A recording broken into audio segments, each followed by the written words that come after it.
Hello, my friends.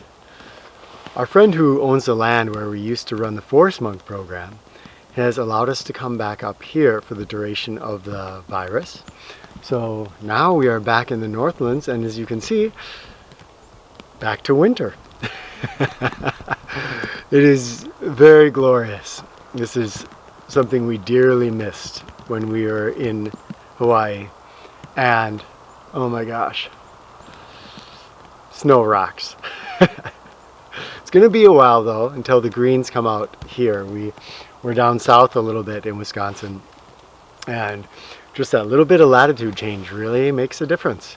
Still snow on the ground in places up here, and all of our green friends are still underground. So we are going to have to enjoy pine needle tea and balsam tea until the green things come up. We are in a time now when we often cannot do some of the touchy-feely things that we're used to. Hugs? We've got this 6 foot or more social distancing that's being asked of us.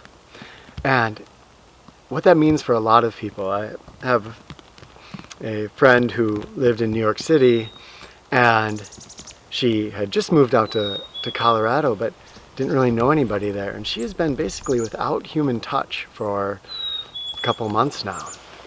And we know that human touch, is incredibly powerful. These hugs, holding hands, snuggling, cuddling, all of these things release some very good brain chemicals, like oxytocin, for instance, that give us a feeling of well-being. And that feeling of well-being is associated with being out of our sympathetic nervous system into our parasympathetic nervous system, more relaxed, more rational, more able to think clearly, especially in times of stress. So here we are in these times of stress, the whole species stressed almost, and not being able to access one of the most vital stress reducers that we have, which is touch. So today I want to talk a little bit about touch. If you're in a family, snuggle up more, connect physically.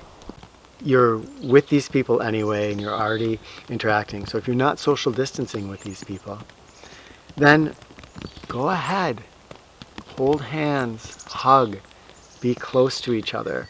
And if you're already sharing food and sharing air and you're right there next to each other, then you're already mixing your germs and your viruses and everything.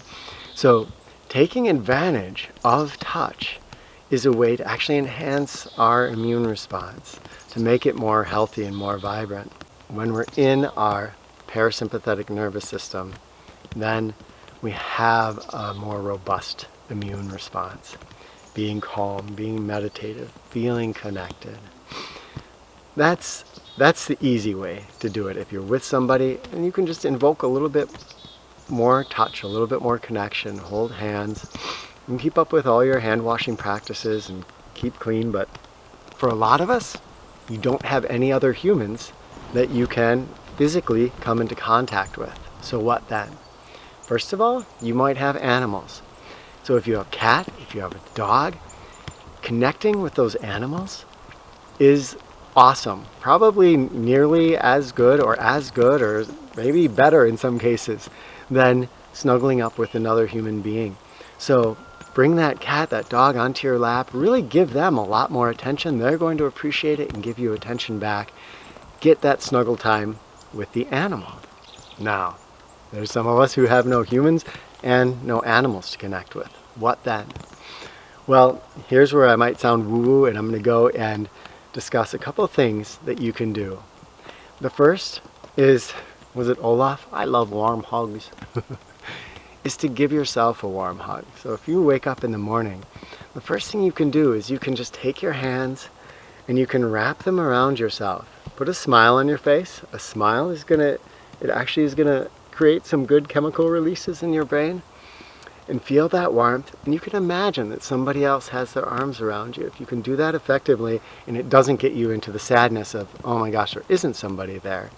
If you can imagine this effectively, you can create a really nice feeling of connection for yourself. just by imagining that you're being held, snuggled up, and hold yourself. That's the self-hug. And it can be tremendously reassuring, especially if you're feeling stressed. You might feel strange doing it, especially if you're a real rugged, tough woman or a real rugged, tough man. Try it out and see what you think. It can be remarkably powerful to just reduce fear, reduce stress, bring you again more into your parasympathetic nervous system. If you remember back a while, we talked about imagination meditations, where you can close your eyes and you can go into a place where you can experience, in your imagination, sometimes very vivid experiences. So what you do in this case is you use that meditation to go into a place where you're among warm, connected people. It might be, your family, or if you don't have anybody close to you, make some people up that are just really, really loving. And just feel everybody hugging each other, holding each other for a moment, taking a deep breath, saying reassuring words to each other, just giving each other love and that physical connection. Remember, our brain has a lot of trouble distinguishing between the things in our imagination and reality. That leads to a lot of human confusion, but it also can be a very powerful tool if you harness it and use it for yourself. So use that imagination meditation to go into a place where you can get all kinds of physical contact and connection. Finally, if you have plants in your life, a potted plant or a tree outside or whatever it may be, you can try entraining with that plant, communing with that plant or connecting with it. Again, this might be too strange for some people, but if you have the right mindset, it can be really, really powerful. There's a great depth that we can go into talking about connecting with plants.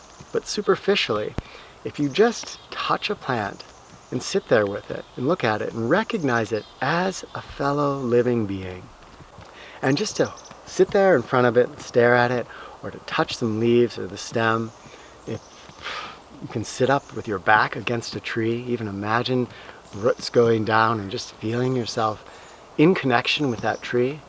Try to allow your mind to, if you've been doing that focus meditation, I think was maybe our first video, your mind to go as still as possible and just be aware of what you feel when you're there in connection with that plant. And you may be surprised that you get some really good feelings. The natural world, as we've talked about, is not in the same state of stress that we humans are about all of this. So connecting with nature, however you do it, can be a really, really powerful way to come into a calmer place. My friends, thank you so much for watching. Share if you are getting touch, if you're not, if this helped you with thinking of ways that you could maybe get a little bit more touch, even if it's just in your imagination in your life. My friends, so much gratitude for your presence in our lives. That's when we talk about human touch, we're talking about connection. And when we just connect, that has power too. It may not be physical touch, but it is a connection that can create tears, can create smiles, can create all kinds of positive things in our lives. Love you all. We'll talk with you tomorrow.